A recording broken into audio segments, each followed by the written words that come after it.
Hello, everybody. I wish you a wonderful day, wonderful morning, afternoon. I welcome you again to our 22nd of the interview of the worldwide online harp congress, which goes already since April 27, and today is the last day.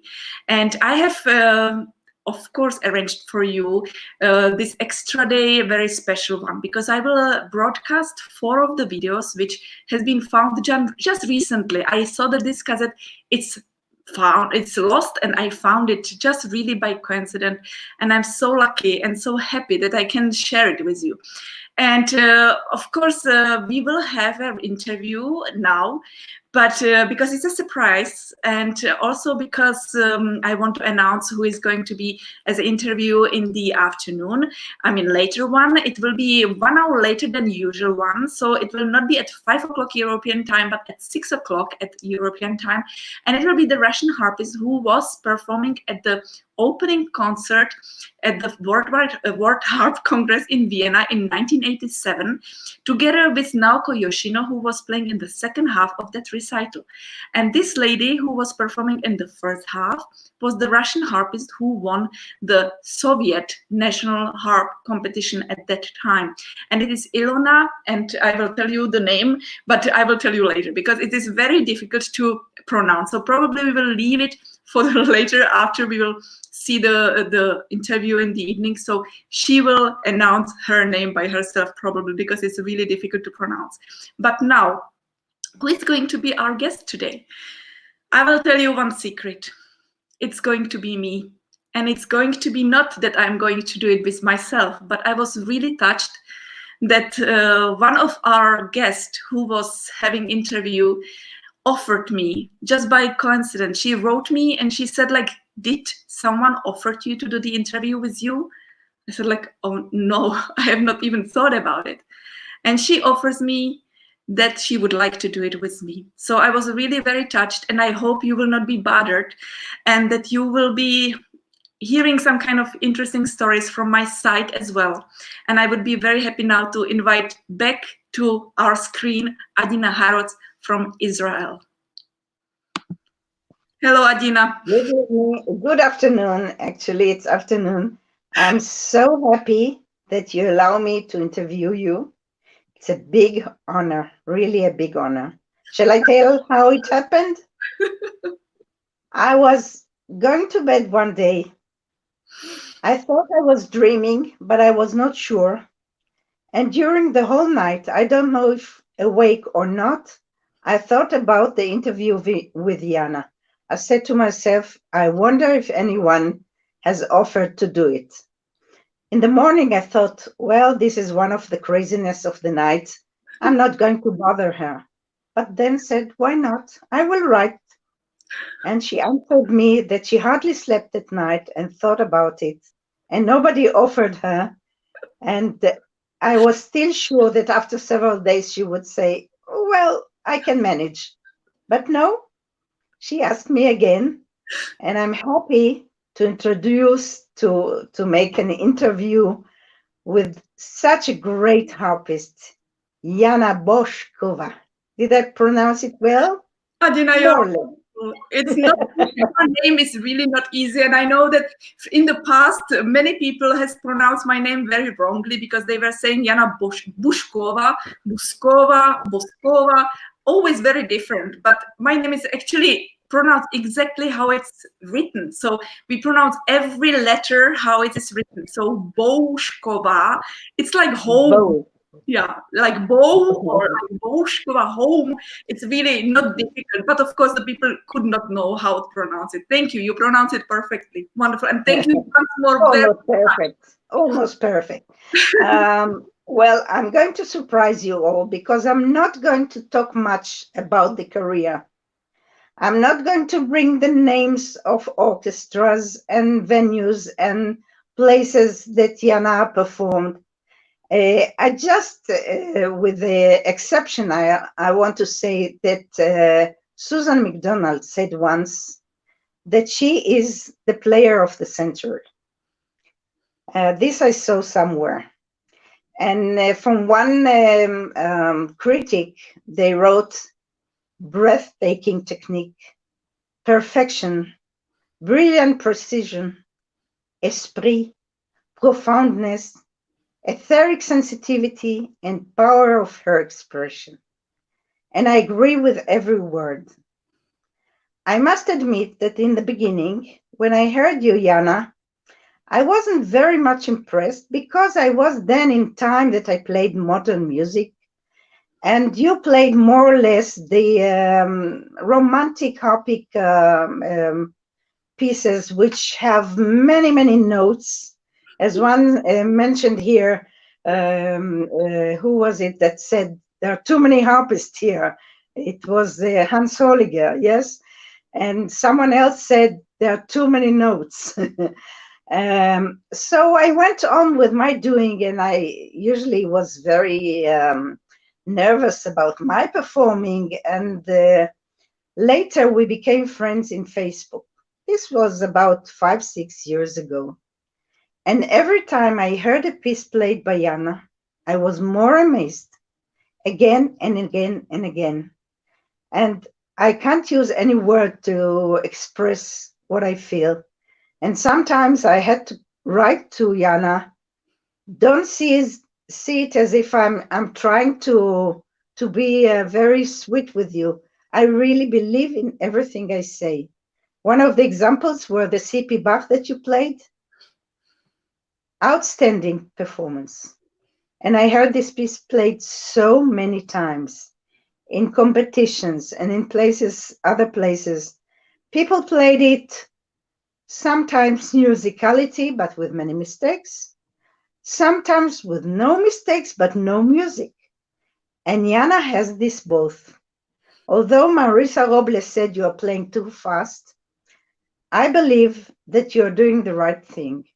Like once in Isabel Moretti's performance that she did Taillefer Sonata, it was in Holland. And it was David Watkins that said, it was too much, don't you think so? Too fast. I said, you know, sometimes playing fast emphasizes certain notes that when playing slowly, they don't come out. It can be once in 4 notes, once in 8 notes, but there is sometimes a melody that goes underneath. And when you play it fast and you know how to do it, it can be fantastic. And that's how I feel when you play the, this is just one example, the C.P. Bach, the Carl Philipp Emanuel Bach. And there are many, many more. And now I was doing some homework and I saw so many recordings, my goodness.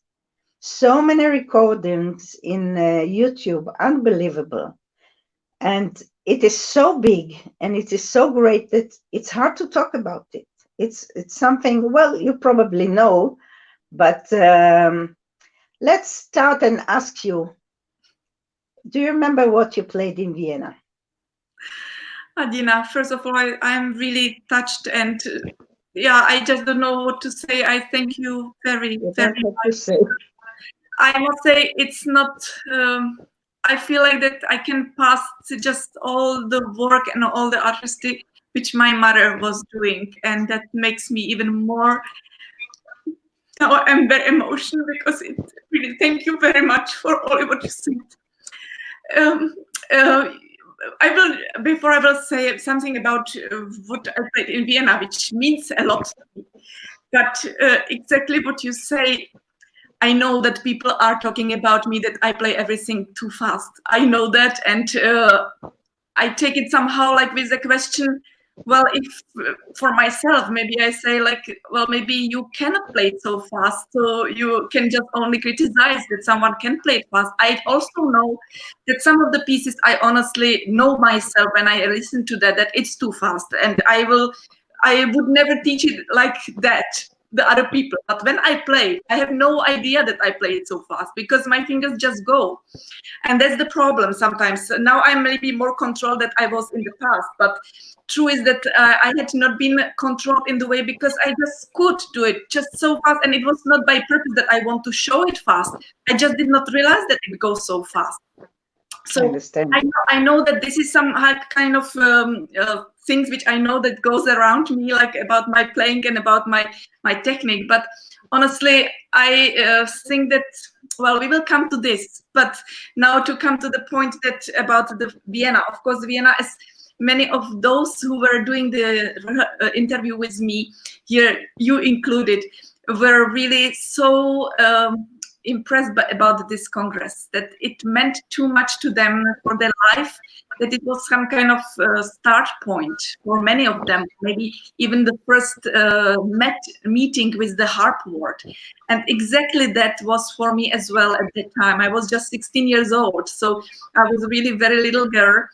And honestly, what I find out from that point of view was very rich situation, that we did not have the opportunity to listen to the recordings on the YouTube, on anywhere, but we were really on our own, all of us, and we all were originals, because we could not copy the people. We could not do something what the other was doing, because we did not have a chance to listen to them. And we all came up with what we are like. And that's something very special, because only like that we could have really figured out who is good, who is less good, who is really a great musician, who is better in technique, who is less good in technique, who has the taste for the music, who has less the taste of the music, because they were doing those things by themselves or with the teachers. And there also was quite clear who is a good teacher and who is not a good teacher, because it was just not being able to be compared with anything anywhere. They had to come with the idea by themselves. And exactly that has happened to in Congress, because for me it was really first amazing time to meet the harp world, to hear the harpist. I have not heard any harpist from abroad until that time, because there was absolutely in our country no chance to have the CDs of the performers. Maybe in the Western countries it was possible, but not for our countries, and it was totally blocked. We were not having the CDs. We were CDs, or that time was not CDs. It was only the cassette, or it was only the big plate, Long play. long plate, exactly. So it was really kind of, I was really practicing honestly before so much, because I just said, like, I don't know if I can really succeed to play there. I don't know if if I can really succeed to compare with the other wonderful world harpists. It will be so fantastic, and I'm just like so shy to go there. So I was really practicing. I was playing there 2 studies by Jan F. Fischer, which was a composer, Czech composer, contemporary composer, who was writing, especially like for my mother. He wrote so many harp pieces. He was actually like harp composer, would it say like that. He of course wrote many other pieces as well for operas and orchestra things, but mainly he was really writing a lot of harp pieces. And he wrote also 4 studies for harp, and it was like a manuscript for the harp concerto, which he was writing later on. So it was a trial for the harp concerto, but then it came out like, okay, why not to use it for the solo piece, like the harp studies. So, and it was of course dedicated to my mother, and it was a part of like real repertoire in our country for the harpist. And I took 2 of those studies for the performance there, and also I performed the Grangiani ecstasy on the Haydn theme. And what has not happened, that because I was playing at the Focus on News, and they put the program in alphabet. So it was not alphabetically by the names of the performers, but alphabetically by the countries. And there was supposed to be someone from, I don't know, from China. No, not from China, not from Australia, or some country which was from A. But that person did not come, and the first country from I will just check it. Maybe I have it here somewhere on the program, but I don't know where is the program anyway. But I know that that person did not come, so I was the very first person to play, because Czechoslovakia at that time was from letter C, so it was the very first country to perform. So and it started at 9 o'clock in the morning. You know? And it was all the conditions were really not very pleasant, because first of all, I have not seen the word before, the harp word, and I was shy to show myself for the performance. And secondly, it was at 9 o'clock in the morning, and I have never played on never on any harp than the Russian harp. Then I came there, and there was some harp on the stage. Any harp I would touch there, even if it will be the worst harp, was the best harp for me because it was just comparable with the Russian harps. So when I touched that harp, which was just standing on the stage, I said, like, "Wow, this is wonderful! Yeah, I will play on it." I have not even tried if there is not other better harp, because I have not. For me, it was fantastic, comparing what I had at home. So I came to when it started to be from my stage comes. Miss McDonald was announcing my name, and I came there to the very, very hot place. And of course, as I was always used that everywhere was the tuning key, I did not even check that I should have the tuning key with me. So there I came to the harp, and I just saw that there is no tuning key. And I started to play, and it was absolutely out of tune. And I was probably so sure that I didn't know what to do, because I was so shy to even perform in front of the audience of the harp, so that I was so in the word that I have not even asked anybody to borrow me the key to tune the harp, So only now when I listened to the my performance, I was just saying, oh my goodness, like a 16 years girl, I have not had an idea that I can normally stop and ask, please, can you borrow me the key? Because I was just not thinking about it. I was just like, okay, I will just play. I will just maybe I will succeed just to play here. But when I finished, even with this untune, it was maybe 2 strings which were probably totally new. So they really went down during the performance, especially during the Grangiani. So it was really, for me, oh my God, it was such a stress. But after I finished, and I heard the applause and the bravos and these kind of, I thought that maybe I am like in the Wonderland, because it was suddenly. I said, like, my goodness, I did something right, because I was so tired.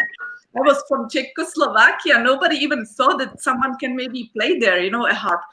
So it was an enormous experience for me. And of course, even now, I don't know if it's just like by coincidence, but it makes me really happy when the people even remember my performance, that they know even what I played. I was so surprised that some people really even remembered what I have played already.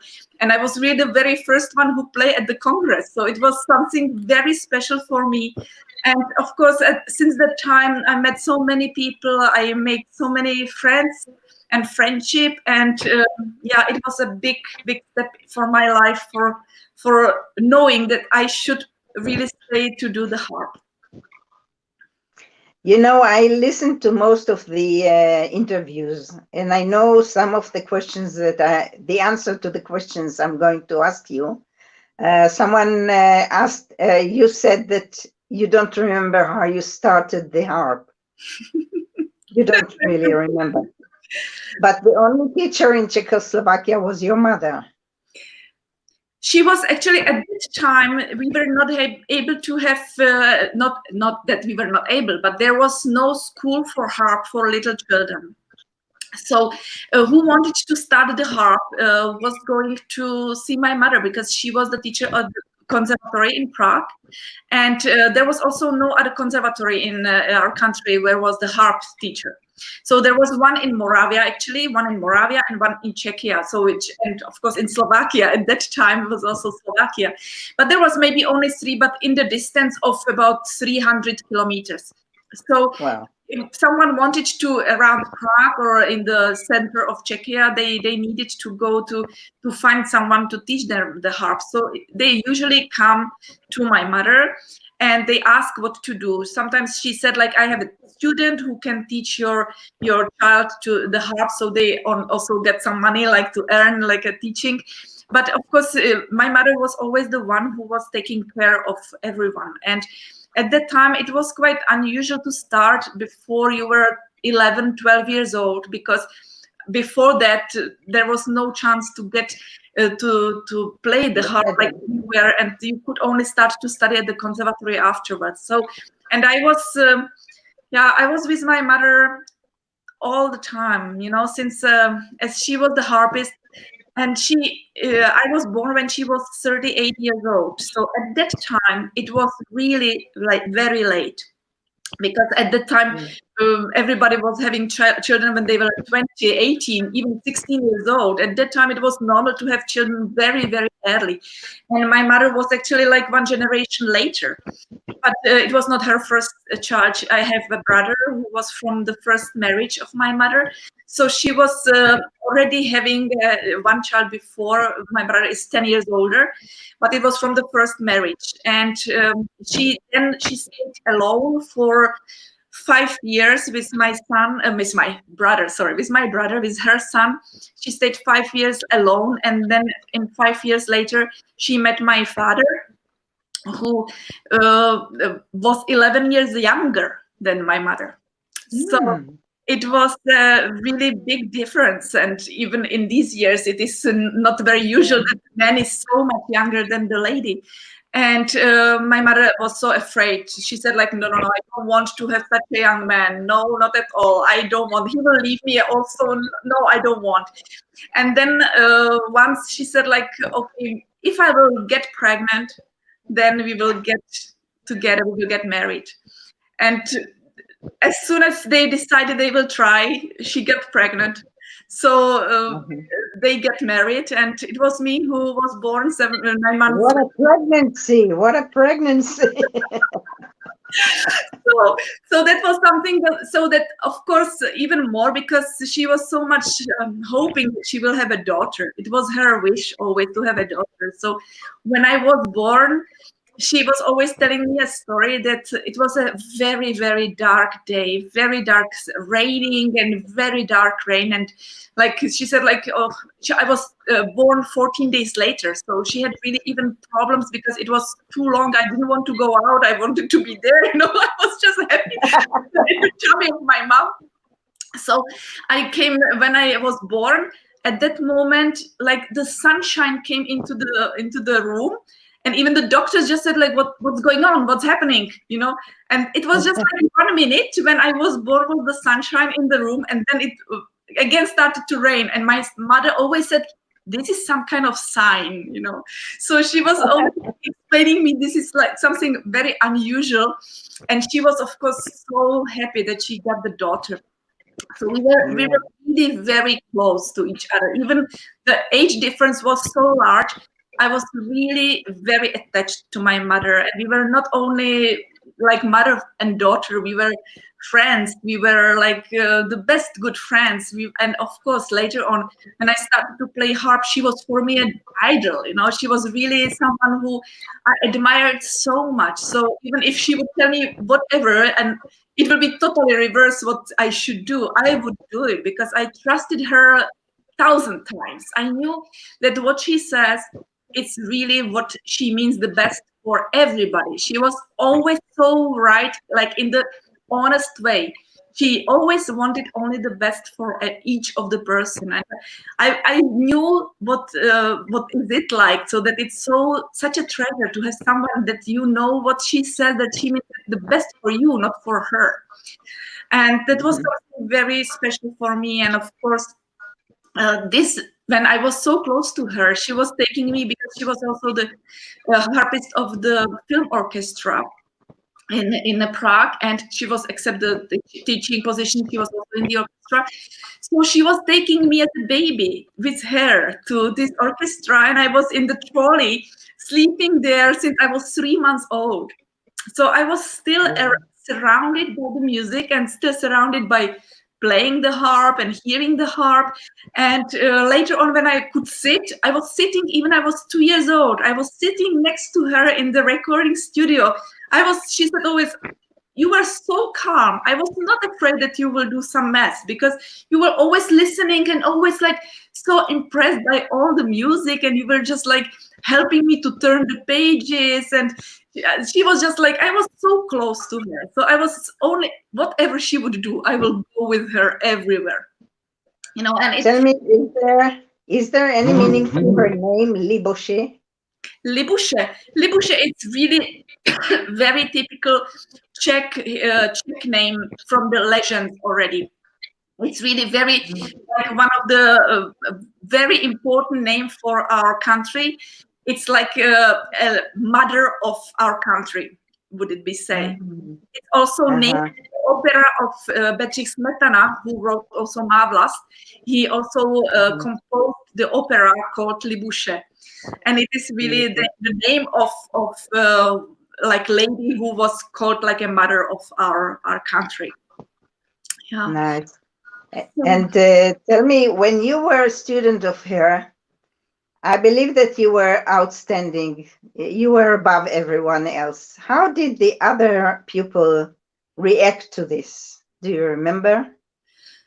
You know, I have never, I mean, I was a student of my mother. That's very true, because without her, I would not be harpist. I would not do anything. But honestly, and everybody knows, and my mother knows it as well, the last lessons I got was me from all her students, because like really official lessons, because I was still with her at home. So if I would put it this way, I was having lessons all the time, if I would put it this way, but not the way that she would sit next to me and she will tell me what I should do. She was in the kitchen and I was practicing, and she was just screaming from the kitchen, "There is a B, not do, there is the C, not re," you know. So she was just like, "Please play it slowly, don't play so fast," you know. So it was just like this kind of lesson. So she was all the time only like checking if I do correct practicing. And only when she knew that I know the piece, then she only always said, "Play it for me now, and I will tell you what you should do." But it was really time by time. But it was not that I would go really officially for each week for a lesson, as the other students had. And but when there were concerts, pupils' concerts, how did they react to your high standard? You know. This is something very, very delicate to say. Of course, everybody was saying that I have privilege, and that's why I am maybe better than them, because I have the mother who is the harpist, so that she takes more her time to teach me than them. And really, that's something what we were always so surprised, because honestly, it was absolutely different. I knew how much my mother was devoting and so much feeling for the other students, so much. But I know how totally she was destroyed when the students, when they were especially talented, when they did not practice. She was just saying, "I just don't know what to do with them. If they don't practice, I cannot do anything with the talent they have."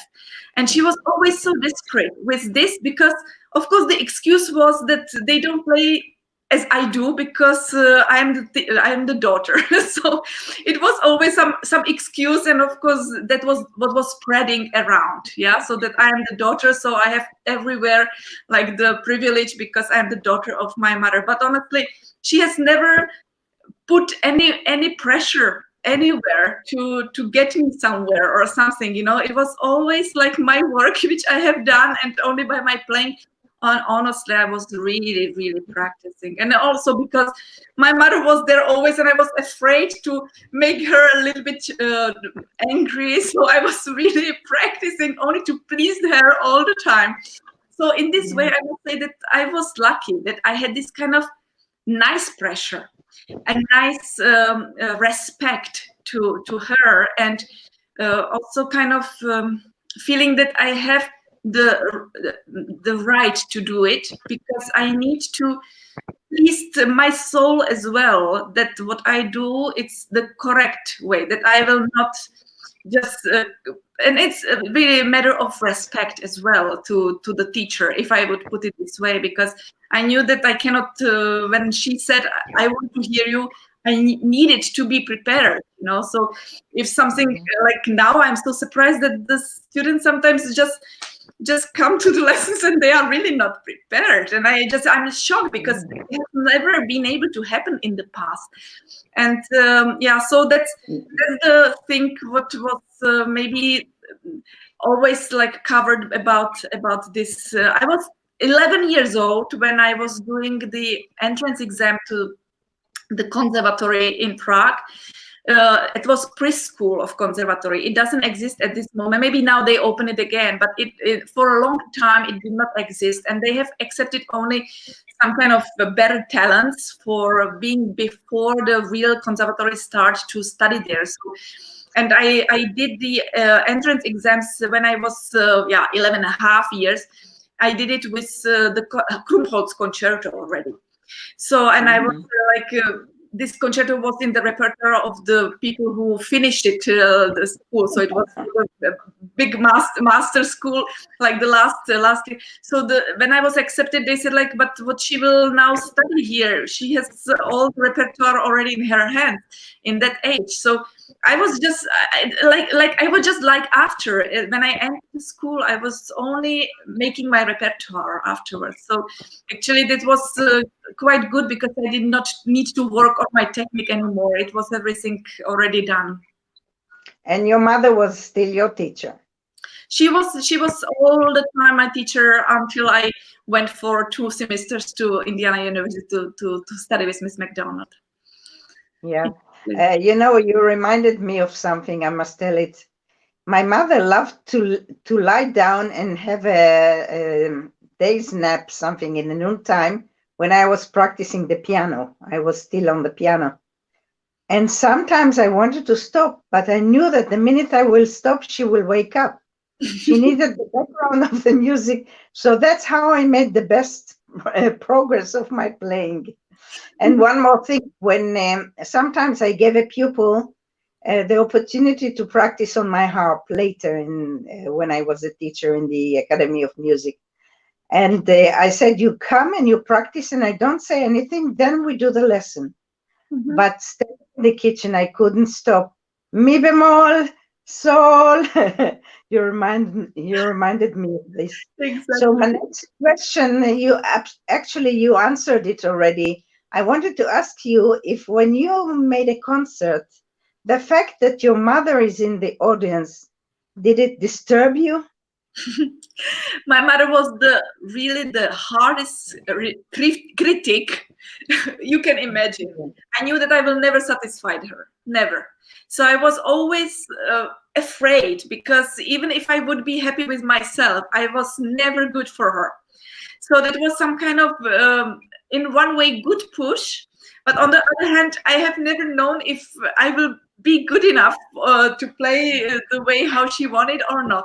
So I knew that when she is there, it was for me the biggest stress, but at the same time the most important inspiration, because it was always pushing me forward. And I think that every student had the same feeling. She was a nice critic. She was but they knew that she's very honest, that she will never tell when it is good. She will never tell, she will never say that it's bad when she feels that it's good, and opposite, when it's really good, she would say it is good. And you knew that it's not fake. She really said what she meant. And if she felt that I'm talking about the nerves. Yeah, the nerves. Well, honestly, I must say that in this case, I was very lucky that as my parents were musicians, I was really surrounded with the music, and I was playing with them a lot. So I was getting used to play and perform since I was a child. I was playing piano when I was 4 years old. And since that time, I was performing all the time. I was first really until maybe 7 when I started the harp, which I don't know exactly when, but it's around the 7 years old when I started the harp. So until that time, I was playing piano and I was performing piano everywhere. And for me, it was just natural. So of course, the nerves, you always have the responsibility for yourself, for making the best what you can do. But it was for me like something what is natural, because I was really going through that since I was a child. So of course you have to work with your nerves, and you have to be 200% sure with your preparation before you go to the stage, because this makes you self-confident. If you know the piece so well, then you can play. Well, this is the logic, but it doesn't always help. There Yeah, are people who have this nerve thing, and like someone who said, it's like the little man that stays there and says, "You're going to make a mistake. You're going to make a mistake." I So, have, I well, have experience is the best thing. yeah, I have Experience the is opposite good. thing, that when I play, and then when it goes to the end, and if I start to think now it is okay, now it's already the end, then it comes the mistake. Because I just get like in peace, I relax. And then actually it can happen that something gets wrong, and I have no idea why it has happened, but it's like kind of magic. So I always say, don't tell this when you play. Never say this to yourself that it is going to be good already now. So, I mean, yeah, it is something psychological, it's something in the head which you should not allow to get through. But through when the people are very good prepared, when they know the piece, like when they can play the piece with closed eyes, when they just sit and they can just imagine exactly where they play, it must be really very bad coincidence that something happens on the stage, because you know the piece, you can write it on the paper what is in the music, then you know it, and the fingers, because you practice so much, then the fingers goes there. So I think that it's a matter of practicing to perform. That's in that case, because otherwise it should not happen anything when you are really, you have time and you have all the way preparation, the way how it should be. So that's the You must admit, Jana, that you have an extraordinary memory for music. And I wanted to ask you, maybe you can't answer this question. Do you have any idea how the memory works in your case? Do you see the music? Do you make a photography of the music, or the body goes there? No, it's by time it's changed a lot in my case. When I was small, and even when I played in Vienna, still at that time, I had a memory in the way that I was playing the piece so long that it came to my fingers. And I remember that at that time I was I was not worried if the fingers will work, because it really worked. I could play anything. I was just like so lucky. I did not know even how I could explain how it works, but it was just like working everything. So I just was not afraid about that I will not be able to play it, or that the fingers will not do what I want that they will do. I was always afraid about the memory at that time, because I knew that everything is automatic. And that was my problem. So that I knew how, just I could see what's going on, but exactly at the moment when I start to think about what I'm playing, I got lost, because I have not known what's going on. And at that time when I was a child, I was even able to jump from one piece to another one, because I was just like in my mind something else. And I just realized, oh, I should have played this piece, but I'm playing now this piece, So it was really. So at that time, I was really not thinking at all, and I could not know how to go from when something happens from one part to another part, because it was really more automatic. But then later on, I started, when I was preparing the competitions, for example, I started to really learn the memory different way, that I knew how everything starts in 4 bars. And it was actually what Miss McDonald taught me at that time, that you should know really about 4 bars, how it starts. You should know the pedal settings. You should know like how to jump somewhere, immediately, and these kind of things. So I changed, and honestly, when I was really preparing for the competitions, I absolutely knew every note. Every note. I knew that I was just going. I saw that. I knew that nothing can happen, because I was so 100%, not 100,000% sure that it was so actually easy for me to go, because I knew that fingers works and my memory is also okay. So it was very, for me, I was so self-confident at that moment. It was really incredibly, and it really stayed in my mind for entire life, because I learned a different way. And the other ones which I knew before, and I learned it like automatic. Somehow they stayed in my mind as well. But of course, I'm still afraid to play them because it's so automatic that when I play them, I need to start to sing how they are, because I don't want that to come to the point that when I perform, something happens, I will not know what happens. But it can happen to everybody, yeah. So that's the way. Tell me, did McDonald prepare you both to the Israeli competition and to the American one? No. I was in Bloomington. I was from 1990 to 1991, and the competitions were in 1992. And I was the 1 year before, I was in Prague. I was studying with my mother, and I was studying. Actually, it was a situation which most of the harpists know, but maybe the new generation don't know.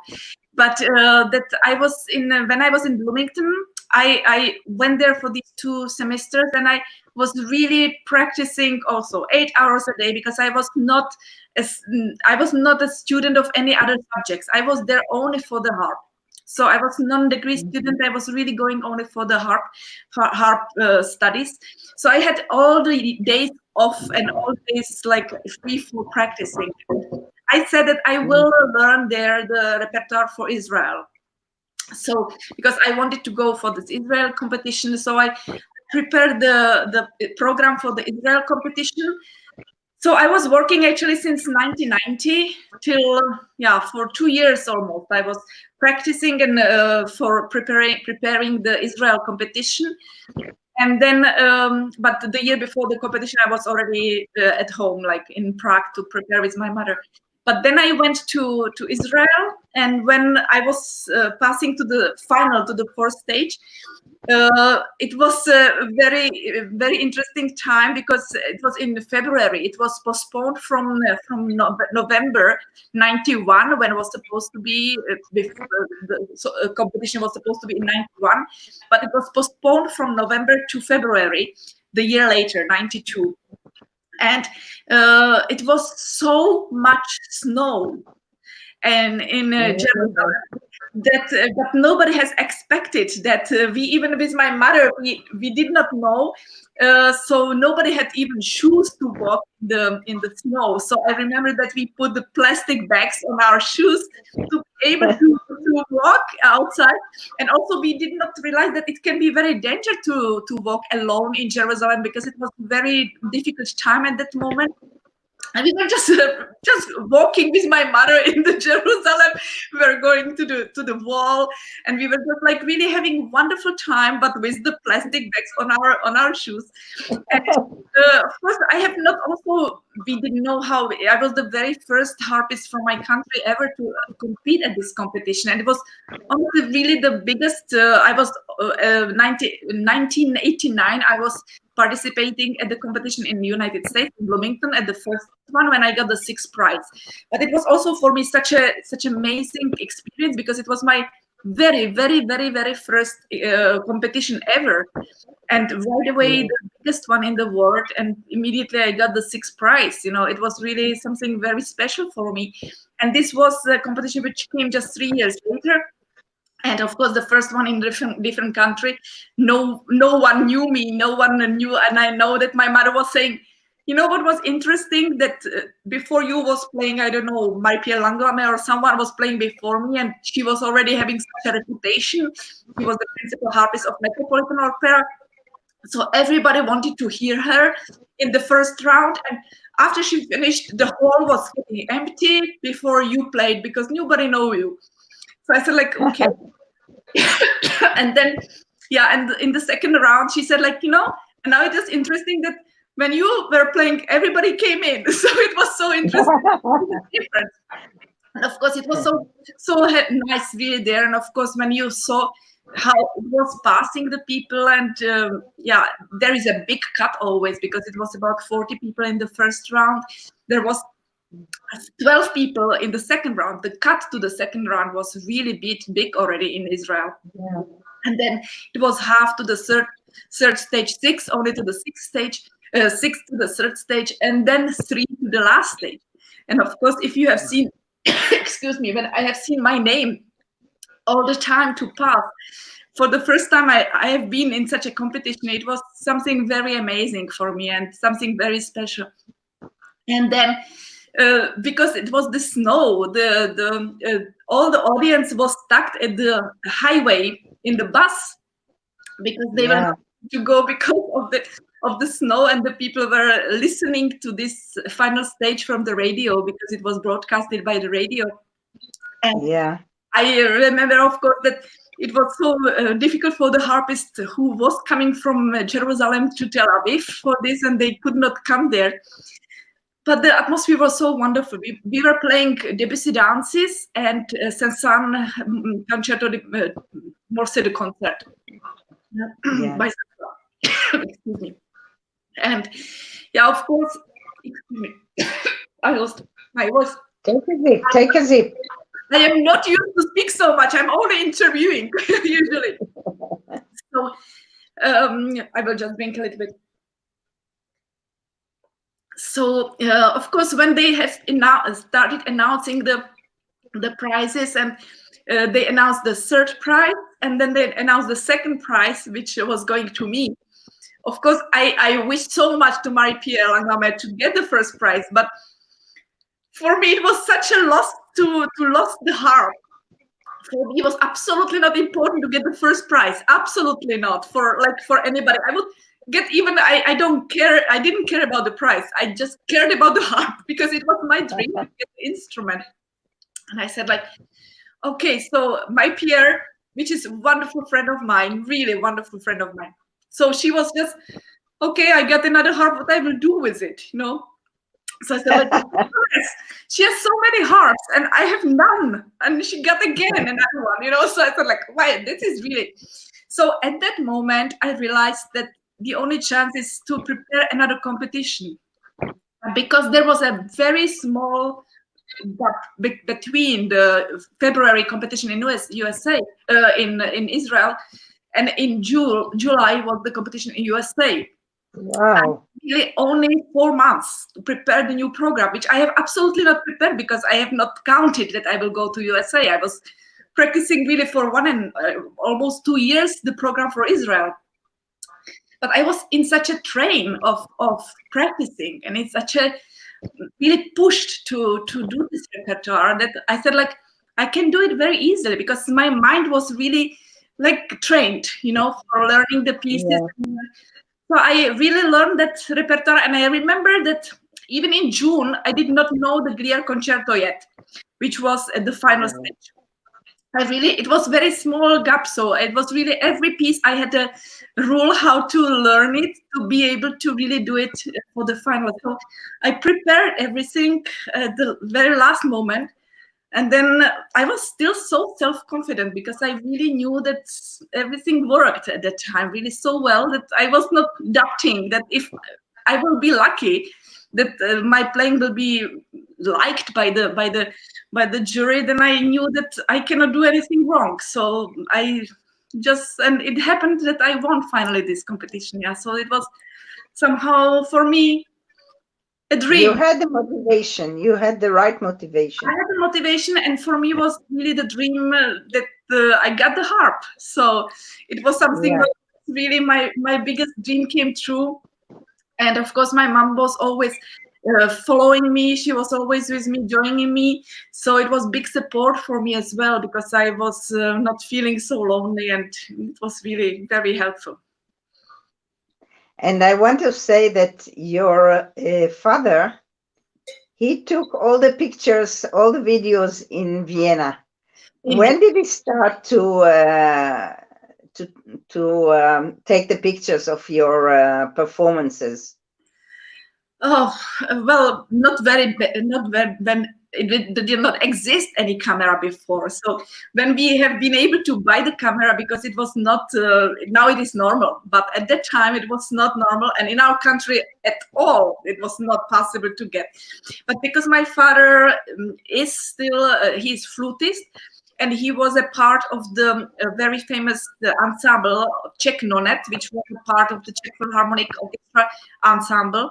They were traveling for the music abroad. So he was traveling everywhere, and he was able to bring this kind of equipment to our country to have it at home, because of course it was not really possible to get it here. So that's why it was lucky that as soon as it started to exist, and he had some kind of equipment to do the videos. Yeah, so this was, I have from actually this was one of the very first video, I guess. Yeah. Because I have some, I don't think that I have any which is earlier, maybe 1 year earlier, but that's all, that's it. And I have not, this is one of the very first video I have. Yeah. So. And I see that he's very devoted. He keeps on shooting all the performances. I've seen one in YouTube where he stands backstage in a narrow curtain gap between the curtains, and you can see the conductor, the back of the conductors, and whenever he moved backwards, one couldn't see you completely. But you played so well, so well. And it's a treasure that he made a video out of this. I don't know what it was, maybe Krumpholz, something from the this time. Fantastic. And you have so many recorded performances, and I believe that most of it was done by him, isn't it? My father was really going with me until I got children. Until that time, and since afterwards he was not going to with me. So if there are any videos after that, it's not by them. So it has been done by someone else. But at least I have really, from the time when I was about maximum 20, or actually until I got 26. Until I got 26, he was traveling everywhere with me. So it was really nice. But he did not do too many recordings after that. He was doing more before I got the competitions. So it was more about, then later on he was not making videos too many. Unfortunately, I don't have too many. So for example, I don't have the video from Copenhagen when I had the whole recital as the winner of the competition, and that makes me sad, because this I would love to have someday. So and I know that it was certainly recorded already by the official World Harp Congress. So I just hope that it will be possible to get sometimes for a memory to have. But still you have a huge amount of recordings. And I wanted to ask you, when did you feel that you can start make your own arrangements? I know that your mother and you had composition written for you, but now you have all kinds of arrangements that you do, like the Impromptu by Chopin, the Fantasy Impromptu, which is stunning. But it is my transcription. It is transcribed, and I don't know who transcribed it for the harp. I think it's Jose, or I don't know, some really harpist. So it was not. I only took, because at the beginning of the harp transcriptions, it's something like harpistic to do, which is not in the original. So I just skipped that, and I just added the beginning of the original for the piano. But that's not transcription of mine, absolutely not. So that's not. But I started to do transcription of the Czech music, because I think that there is really gap in the repertoire of the Czech music. So that's something what I started to do, and that makes me really happy, because we have really very rich history of the music of in our country, and unfortunately not those composers were too much dedicated to the harp, except that they wrote for the orchestra and the harp inside, but not for the solo instrument. And I said that it would be nice, because those pieces sound so great on our instrument, that to put it also in the way of playing it. And that's why I started to think about it and started to make. You make the arrangements from piano or from orchestral? different, because it depends. When I start to do also from the orchestra, because sometimes when I know that there exists the piano scores, I take them. Sometimes the piano scores. When it's original, when it's for the orchestra, and there is done only some transcription for piano as excerpt, it's very strange that they are missing the main melody sometimes, which we know from the orchestra. So it happens that I only take as a maybe example of the piano, but finally I'm doing it from the orchestra score anyway.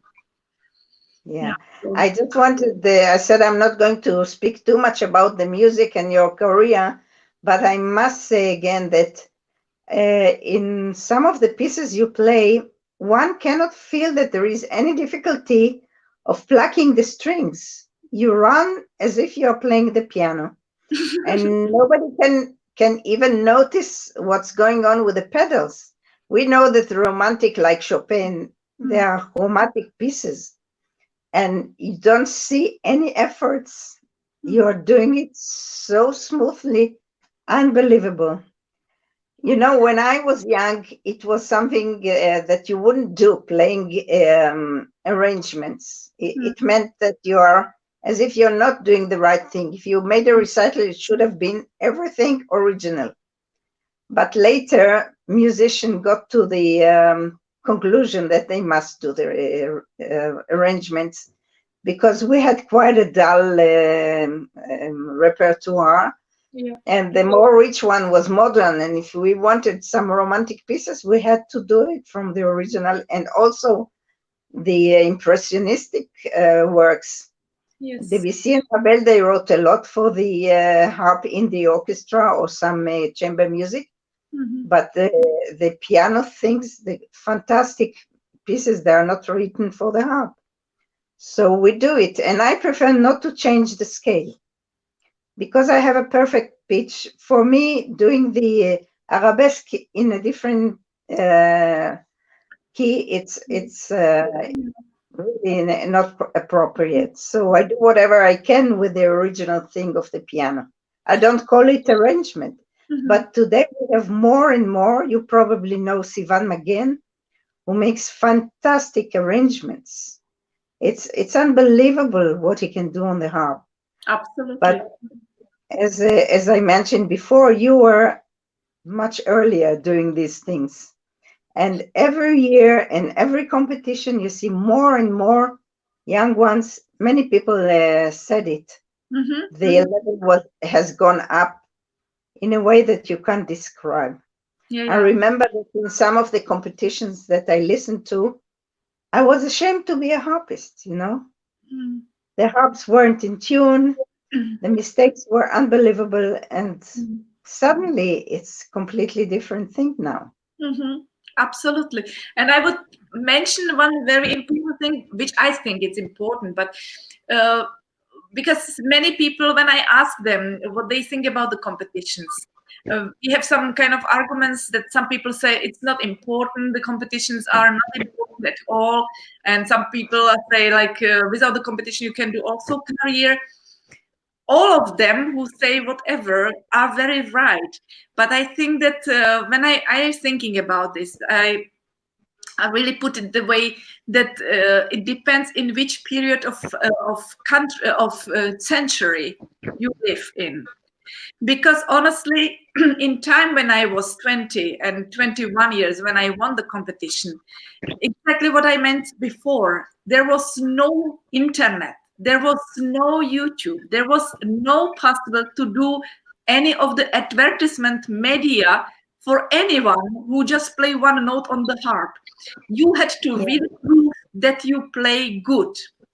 And that was something that the really good harpist, only because of the competitions and because of the symposiums and the performing on the harp events, if they were allowed to perform there, they could only know about themselves if they are really good or not. And it was not meant about that I will write about someone who's fantastic, but actually it's absolutely average person. But only at the competitions was really possible to prove that you are good and to make the career as the harpist, because only from the competition you were suddenly noticed that you must be good when you won the competition, or you got the second or third prize. You just got to the top. And so it was already proof. In these days, honestly, it is more about to beat each other who got the prize. And also because in these days there is so many competitions everywhere. At that time when I was young, it was only the Bloomington started only and Israel. There was no other competition in the whole world. So if someone wanted Yeah. to make the career of the solo and wanted to prove that it's good, must have go there. They had to go, because otherwise, without that, you would need to be either very rich to pay your career, or you would need to have someone who will just push you and pay for you everything to make your career. But it was Yeah. possible to make the career without really the real way, the real honest way, as a good performer. In these days, it is totally different. You can do whatever, and the people don't actually recognize who is really good and who is not good anymore. Because again, now it is only about, sorry to say, it's really only about money. If someone has money, or if they can pay for themselves, or if they can do advertisement, and how they do the advertisement. And everybody is playing everywhere, but not really sure if it's good or not. Everybody is copying everybody, and it's not original at all anymore. So it's actually, it's quite sad to be said also, because Let me tell you, you can think both ways. There are people that are very suitable for competitions, and there are people who have too much to lose from this, because it's not an easy thing. Let me tell you about myself. I prepared one of the competitions when I was older than you. It was still in time that I could go. And I studied the whole program. And in the last moment, I had already children. I decided that it won't do me good to go there and to have all these nerves. And there was someone else that I knew that from Israel, that if they will let someone from Israel win something, it will be her, because she had the back, and I knew this. And I already had a career, and I had too much to lose. So I decided at the last moment, and my teacher was a judge in the competitions, and she said to me, every mistake, they will write a black dot for you. She frightened me. So I decided not to go. And this was the best year of my career. I went to the competition. I listened to every note. I knew all the program, so I could evaluate myself in connection with the players. I got the job of being a narrator and saying the names of the competitors. I could pronounce properly the names of the pieces. And I sat beside Pearl Shertok and her husband and all kinds of people that were involved in the competition, some of them as judges, some of them as guests of honor. And after the competition was over, I gave a recital. The recital was in the place I told you about. No, this is this is right. The piece of art you have behind me. There was a cellar of artists that were doing sculptures and paintings and all kinds of art. And I played there the part of the program of the competition. And the critic wrote, she has all the competition in her hand and she plays so good. Why didn't she go to the competition? So this was enough for me, And now I have this painting behind me. I don't have a harp in this room, although it's my study. And I put this picture, and I hope that the artist Hannah Yachin will see the video and will be happy to see that her artwork is here. And it's usually in my living room. That's beautiful. So let's go now to a different kind of questions, if you allow me. And if you don't want it's always, to answer, it's very spontaneous always. So whatever, I am open to anything. look, you had such, and you are still having such a big career. Who helped you with the children when they were small, when you had to travel? I was really lucky to have, of course, big help of my mother. That's very true. Yeah, because she was really devoting to. She loved my children very much. But honestly, until she really started to take care of them when they started to go to school, until that time they were traveling everywhere with me. So I was taking them everywhere. I was traveling with the harp, with the kid behind me, and I was always like looking at the mirror, and I saw like the kid is sleeping. Okay, the harp goes first. The kid is awake, so the kid will go first, and I asked someone to take care of him before I will take the harp first. So I was really traveling with him, and when I was having, for example, like the rehearsal or something with the like solo with the chamber orchestra, because I was not in the orchestra at that time. I was not the orchestra player. I did not want actually to be in the orchestra because it was some kind of, for me, I knew that I'm playing solos and I had over 100 concerts a year, so I could not even imagine I would ever go to the orchestra. And I know that when was the audition to Berlin Philharmonic, and it was just right after Israel. Maria was just calling me and she was asking, "Are you going to the audition?" I said, like, "No." "Okay, then I'll go there." So because it was just like she didn't know, well, maybe at that time, but of course it was. I really didn't want to participate anywhere. Maybe I should have go there because it would be. Then you didn't have yet children. It was earlier. She has 4 children, exactly. She has 4 children. It's incredible. No, I'm talking about you. When you... Yes, and I had 2 children, and I was not in the orchestra, and I was just like traveling everywhere. But my husband was in the orchestra in the Czech Philharmonic, and of course, I just, when it was open the audition, my parents said, "You should try it." I said, like, "But if I will go to the orchestra, I don't know if I can manage to do the solos and the orchestra together." And they said, like, "You can try and you will see." So my husband didn't want that I'll go to the orchestra. He wanted me to be like at home and to play the solos and not to be occupied by orchestra playing. But I tried it and I got the job. And then I said, like, okay, I will. Now I hope that the orchestra will support me to play the solo still all the time. At that time, there was some kind of the management which was very strict. And I remember that I got the invitation to play solo with the Cologne Philharmonic. And of course, it's something what you would not say no. And I said, like, okay, I'll need just to ask at the Philharmonic if I can like take free from the rehearsals, because it was just Mahler, I don't know, fourth or some not as important Mahler symphony, where it would be, I don't know, number 5, when you know that is the adagietto there or something, where there really is important harp part. Even everywhere is of course important harp part but it's not the solo, like anybody can play it, like, put it this way, like you could ask any harpist to go there. And they said, "No, you are here the first year and you have to do it."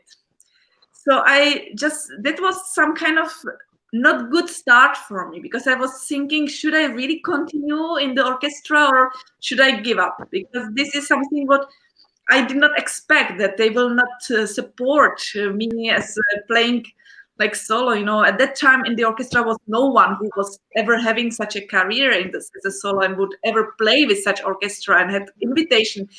So it was some kind of strange, because it could have been also promotion of them, So anyway, and of course also some of the newspapers started to write at that time, "Jana is starting to play in the orchestra. She's not going to be soloist anymore." I said, like, who is doing this? When it's not true. Who is behind these kind of words? Who is trying to put me down like that? I am going, or she has a children, so she will not play the solo anymore.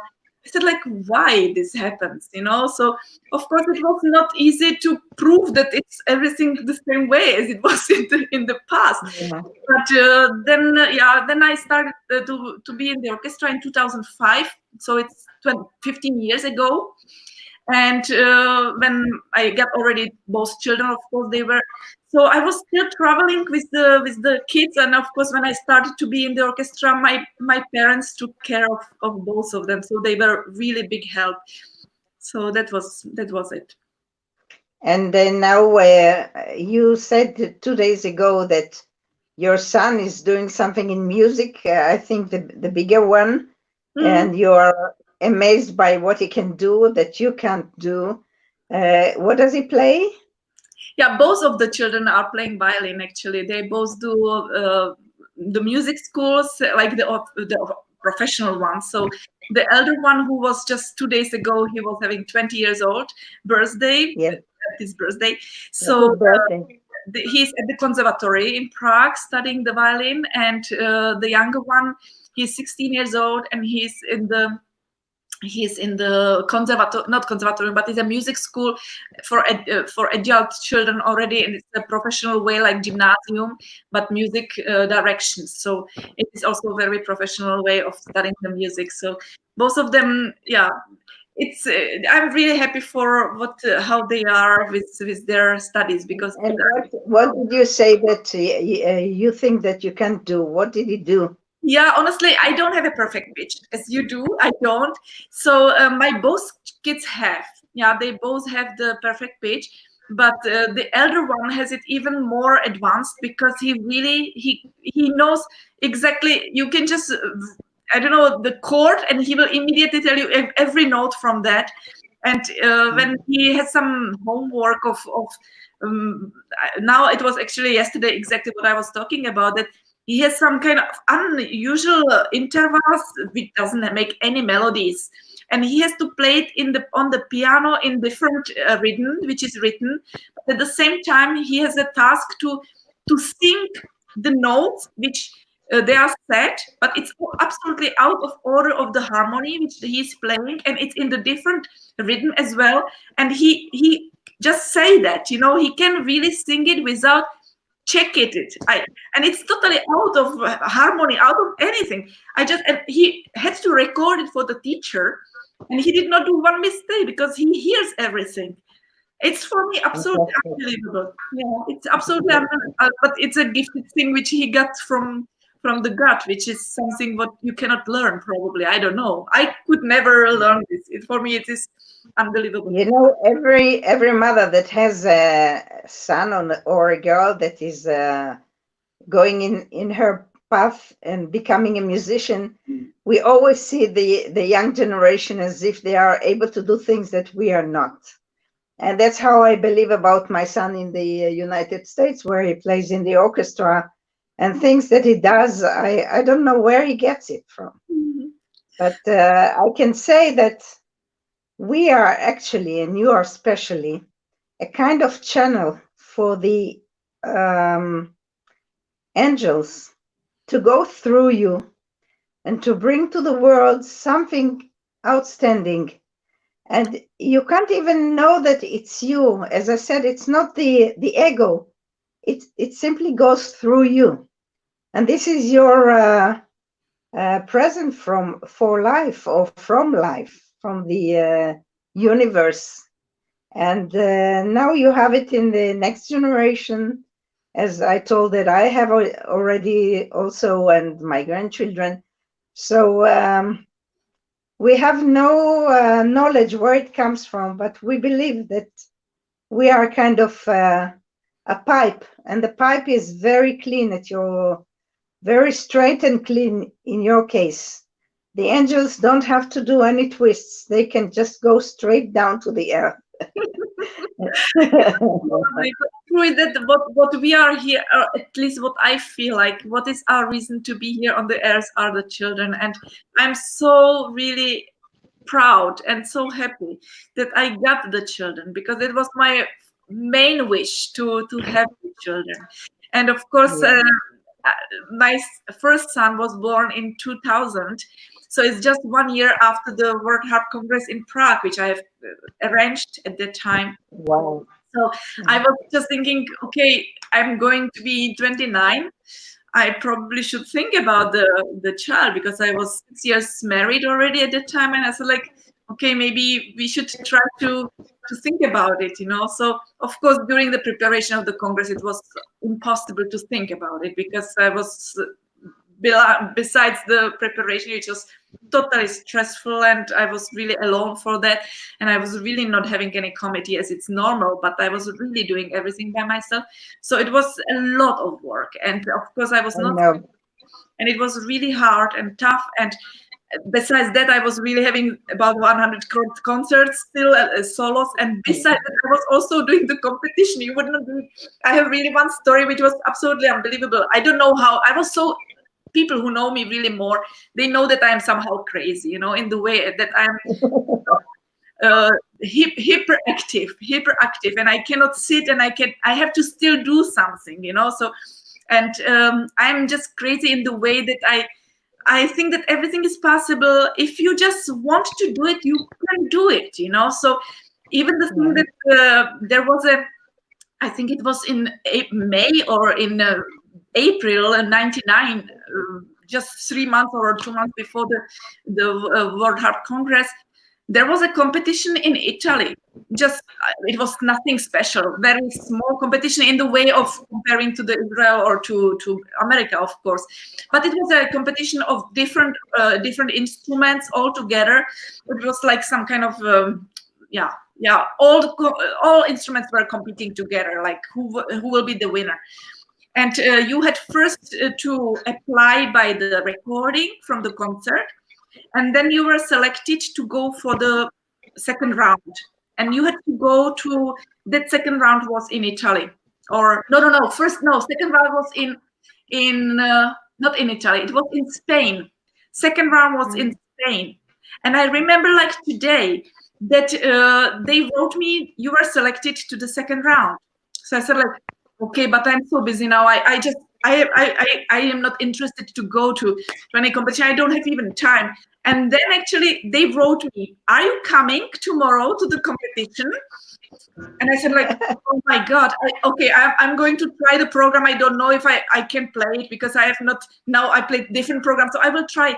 You would not believe, it's not a joke. It was in the evening when I tried to play it. It was at 8 o'clock in the evening. So like, well, it works.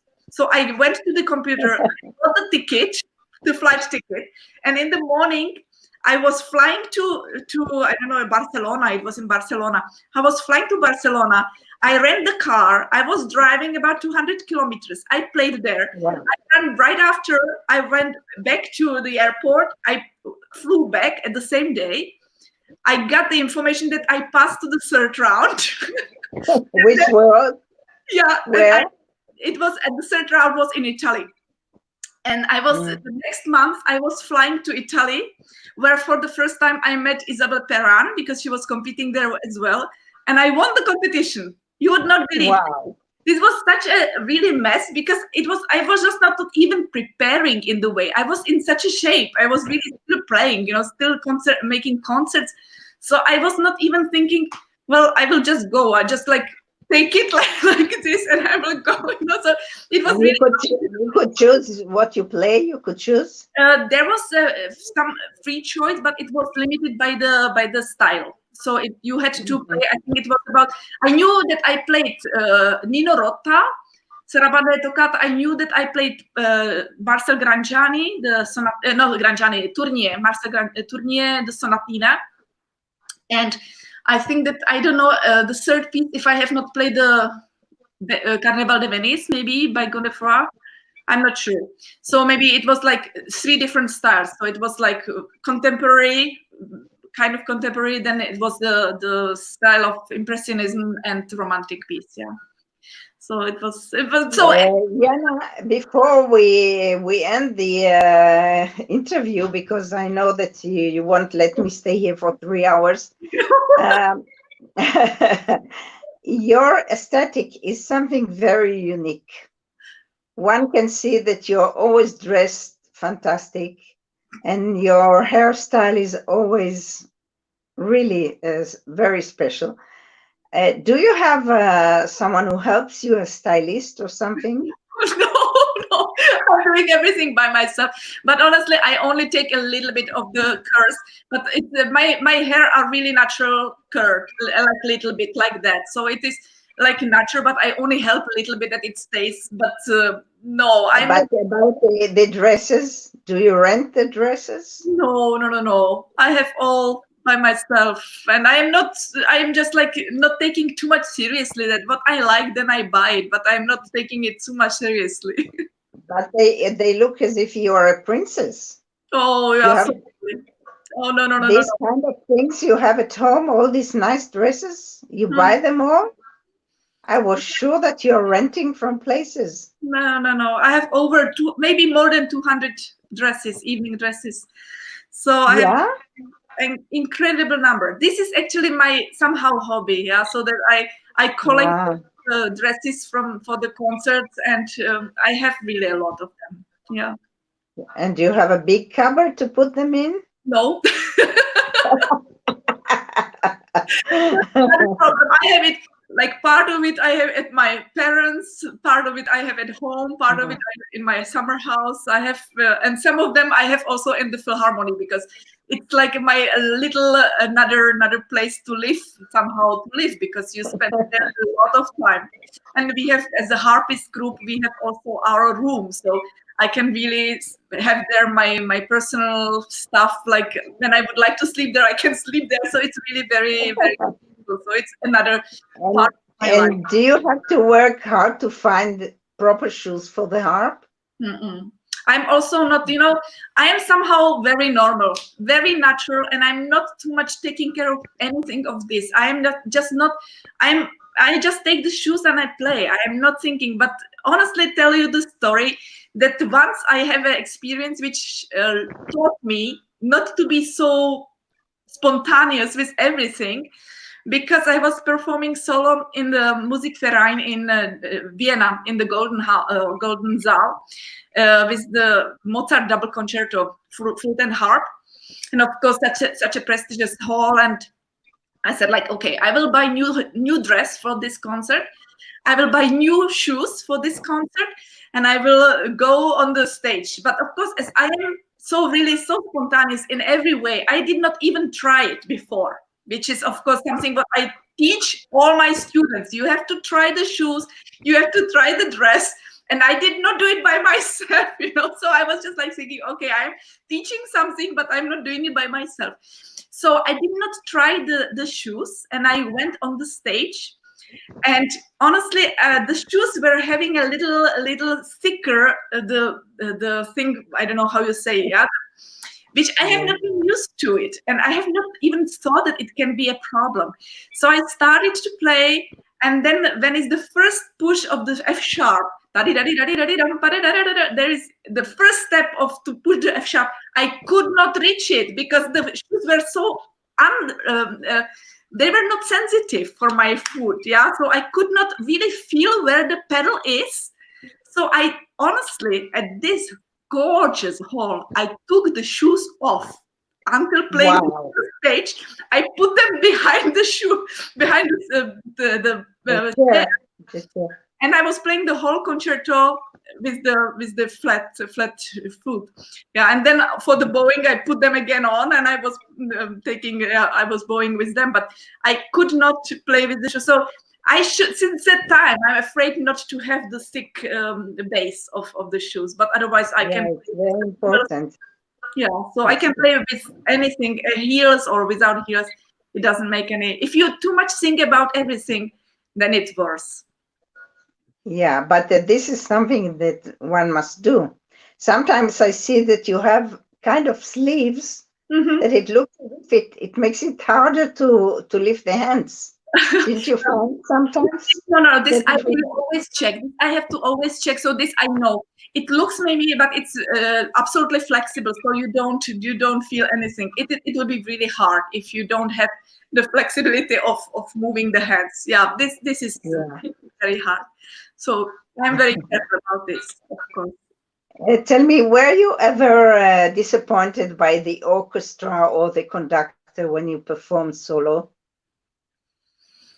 Well, I don't remember, really. Honestly, I don't remember, because I always get along good together with the conductor. It only, of course, it depends when you. But I have not really. I have not personal experience like that. But because also, I think that if the conductor already allows and agrees to conduct the harp, they have to somehow like the instrument. But of course, if it would happen that the conductor is just like absolutely against the instrument, they just don't accept it as a solo. It is, you can feel the atmosphere, the energy which is blocking to convince them, because, and then of course it's nice when you see that they said like, it sounds, I have never heard that it can sound more than the harp normally, you know. And these kind of things makes you happy that at least you somehow make them move, that they can agree that maybe the harp can sound differently than the very soft ones. But it's I have not personally any like bad experience. I'm fortunate maybe, yeah, but it's good. Yeah, Yeah. you're really fortunate, because I felt once that the conductor felt as if I'm competing with his place in the concert, because Oh. the audience liked me and the instrument and the piece, and I felt that he was hostile in a way. So yeah, you're lucky. But you know, you are such a warm person, and people believe you. They believe you're playing, they believe what you say. You are full of integrity, and it works. It really works. Adina, you are such a wonderful person, really, absolutely honest. And I must say, I don't know if I should have been born in this time of period of time, because I don't think that I fit into this period of time. I am, we are now open online and I can talk about anything, but honestly to say, I am so honest and so pure, and people are thinking that I'm very naive.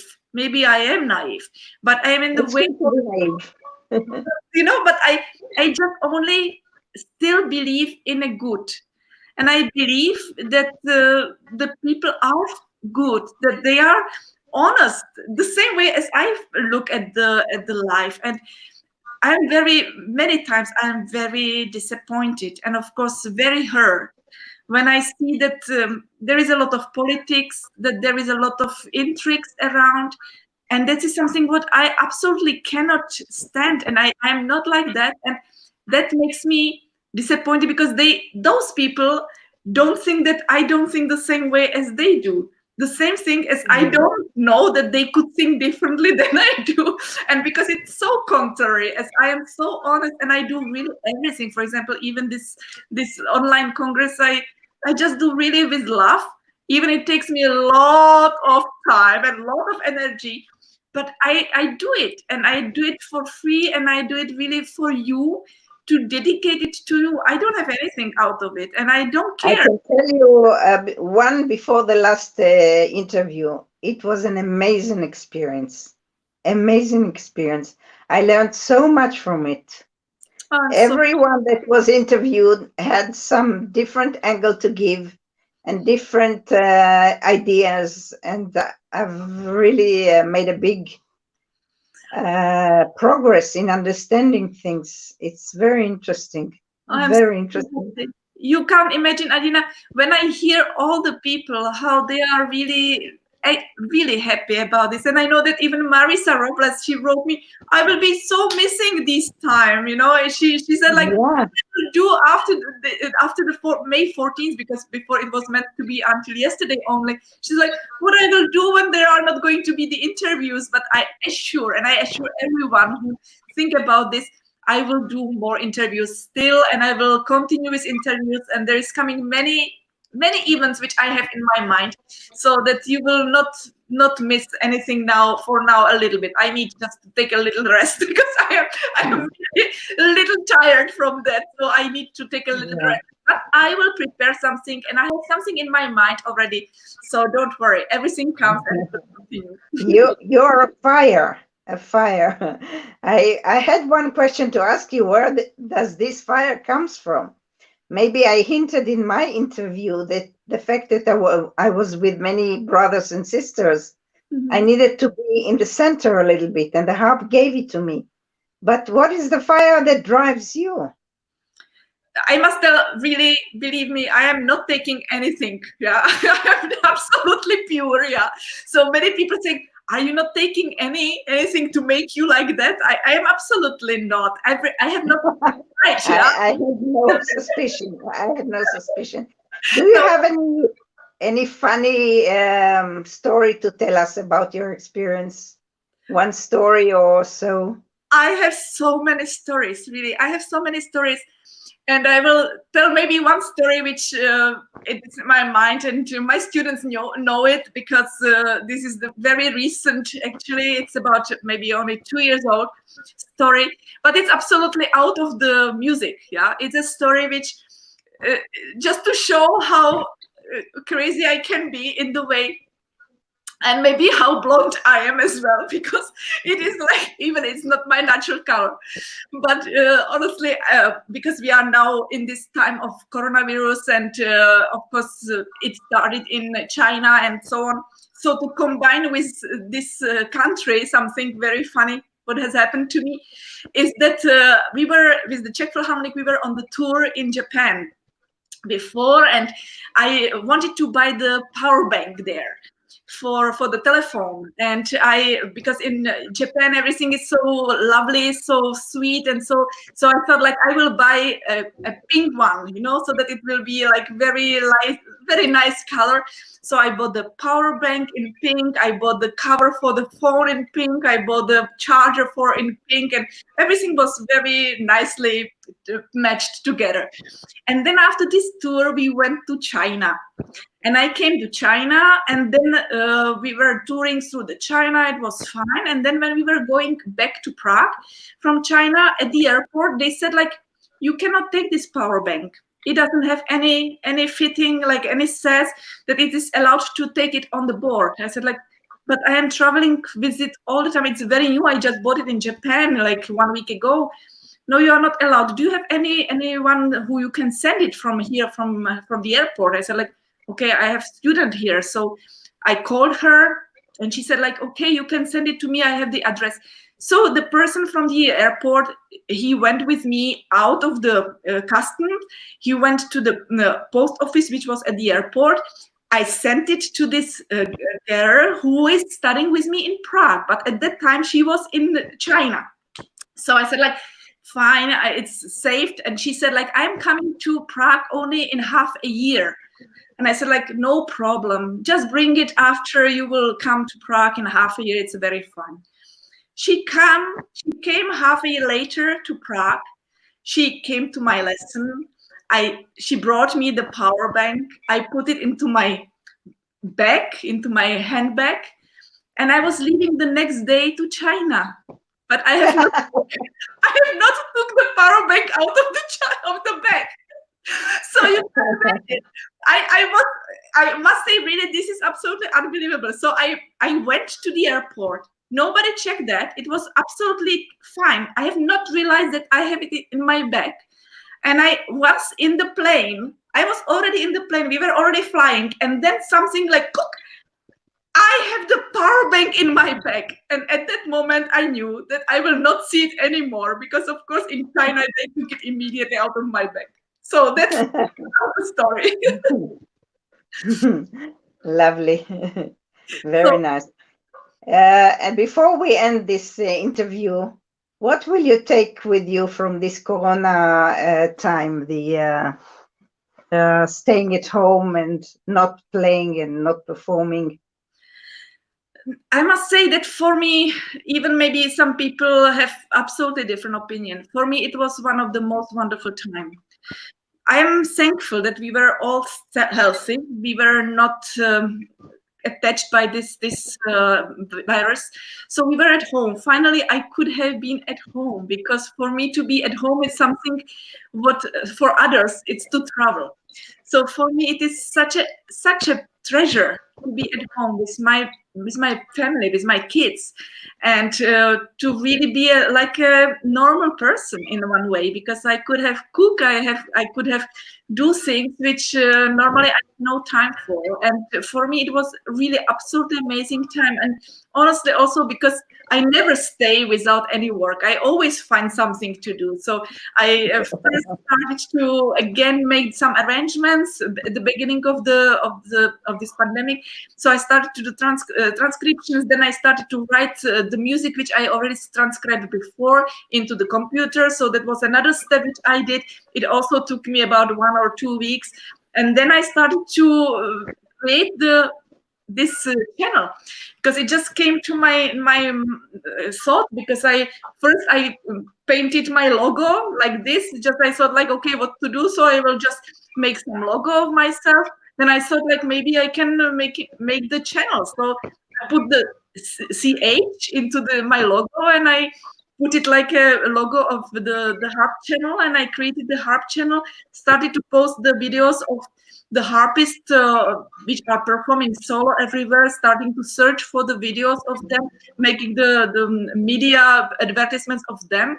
And then I said like, why I should not do the congress which I have at home. So I started to create this one, and of course I am still practicing also, because I have some concerts coming, and as a solo we can play solo, so it's really nice. So I have next week I have already concert. I will play the Mozart concerto, double concerto.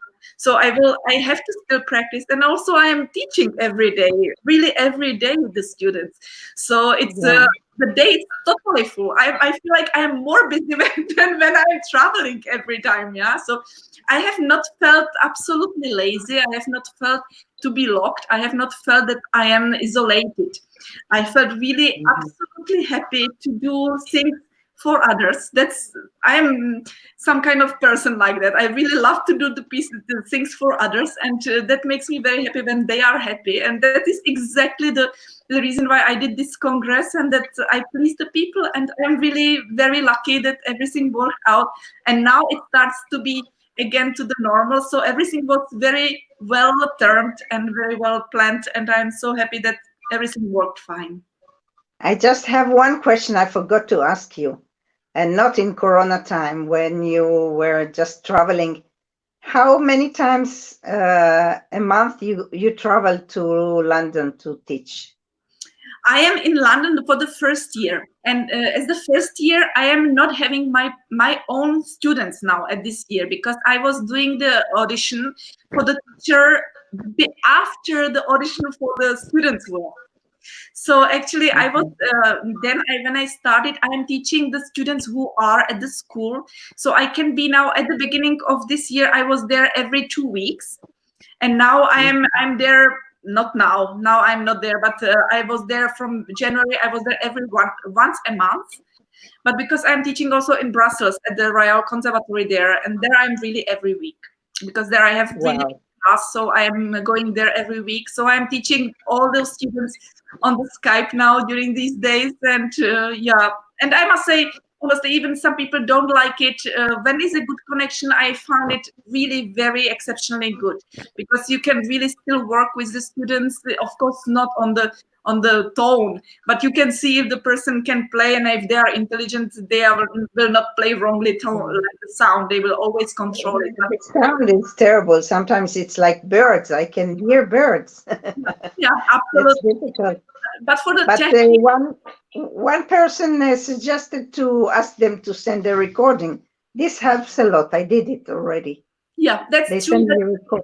Yeah, the videos are better, but honestly, for me, it's better to have the live lesson, because first of all, you can react directly, and secondly, the time to listen to the videos, it's like something.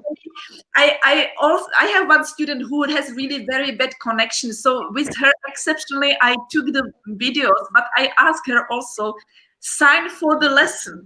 You have to sign that at that time I know that I have to listen to your video, because otherwise I have no time to fit it. So if I have really lesson online, I know that that time is for the lesson, and that is for me much more reasonable to fix the date. But to find time to listen to the videos, it's really difficult. So I have to have some kind of rules, and I have to have really my schedule done. Otherwise, it's not possible to fit it into it.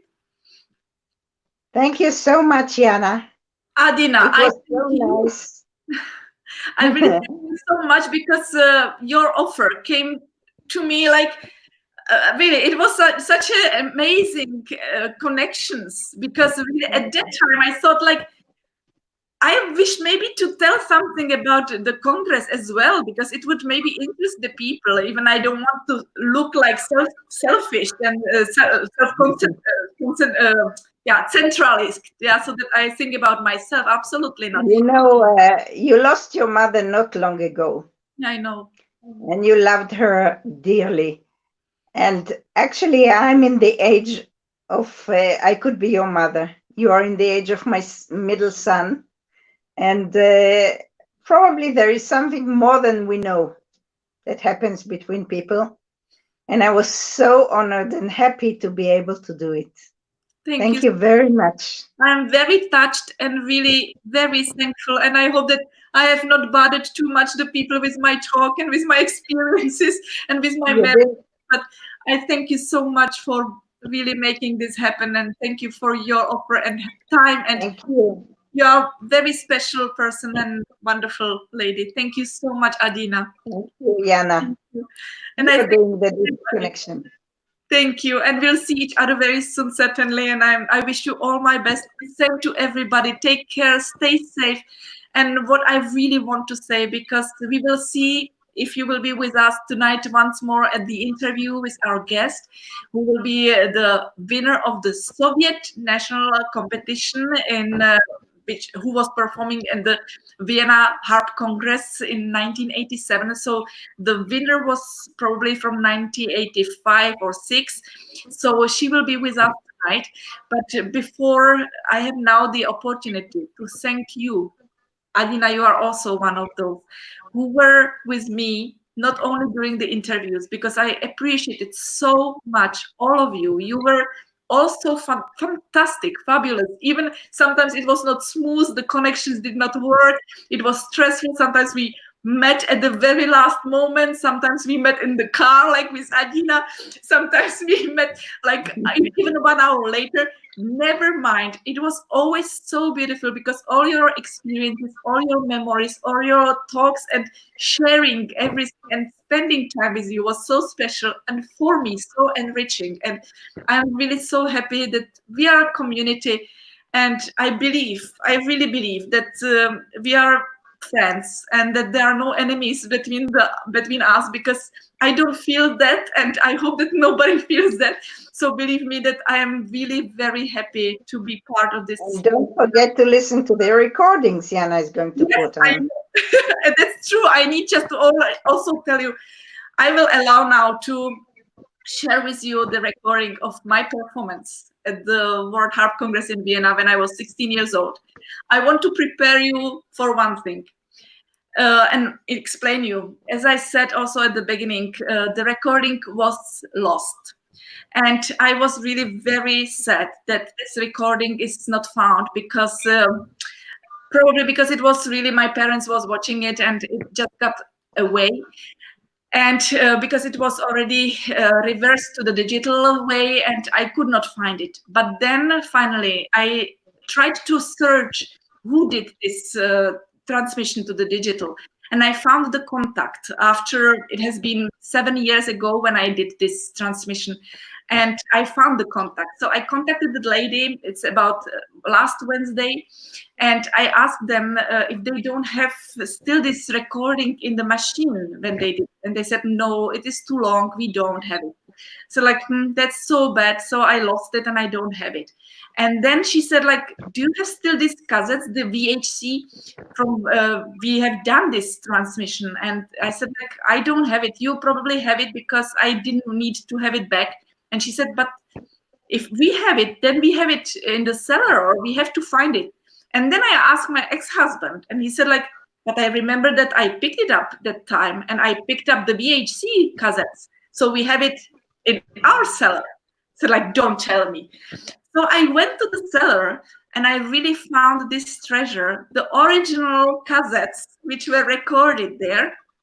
And I, of course, was so excited to see that. So I put that cassette to the machine, because we have always still, by my parents, we have this machine which is old and it's used, but it's still working. So I put the cassette inside, and I was so impressed to see all these memories again, which I thought are lost, and I did not know that I have them, and I didn't know if I will be able ever to share it with you, because of course during the Congress already was going on, I didn't know that I will have ever had the chance to share with you. So I was watching at it. And then I was so excited to say to this lady that I have the cassettes, if they can make the transmission to the digital way again. She said, like, yes, you can bring it right away today and we will do it. So I brought it to her, and she called me later, said like, but you know, the cassette is damaged. I said like, how is that? I watched it now, today, in the morning. It was perfect, it was wonderful. But probably because you watched it, you damaged that. And you can't believe how painful it was for me, because of course I did not know, who would not know, that when you see the picture of the video, that it's beautiful, that only because of that it was going through the head, or I don't know how they said that it was damaging the tape. So I'm very sad that it's not perfect. I'm lucky that there are parts which are still not which I have not seen, which I just went through, and they are still okay. But I watched myself to see how actually was my performing, and that recording is unfortunately damaged. But still, I think it's a very nice memory. So I allow myself to share it with you. Be prepared about not a good quality of the video, and be prepared about totally untuned harp, because as I was telling you at the beginning, I didn't have the tuner and I did not have the chance to even ask, because it was a harp that was staying on the stage and for about half an hour at 9 o'clock in the morning, and I was the very first performer of that day. So it was not very easy conditions, but it's very nice memory, and I have very nice memory. And yeah, I talk too much today, but thank you so much for being here. And I will share now the video, and later on I will share in maybe half an hour or 1 hour later, I will share another video, which will be Naoko Yoshino from the first day of the concert. And this video is not touched a little bit. There are little mistakes like in the damage of the tape, but still it's quite good quality. So you can see that one in 1 hour, and then in the evening at 6 o'clock, the European time, we will have the interview. Then another video of that performer, the Russian harpist. And then at the very last one, I want to share with you the exhibition and really the memory and the atmosphere of the World Harp Congress in Vienna. So who was there at that time, just to have nostalgia memories and to share. So I thank you very, very much to be with us during these 19 days. And today, now it was 22nd interview, and in the evening, 23rd. You were all wonderful, and I thank you. Kiss you, and Adina, thank you very much. Take care. Thank you. Have a nice afternoon. Thanks a lot.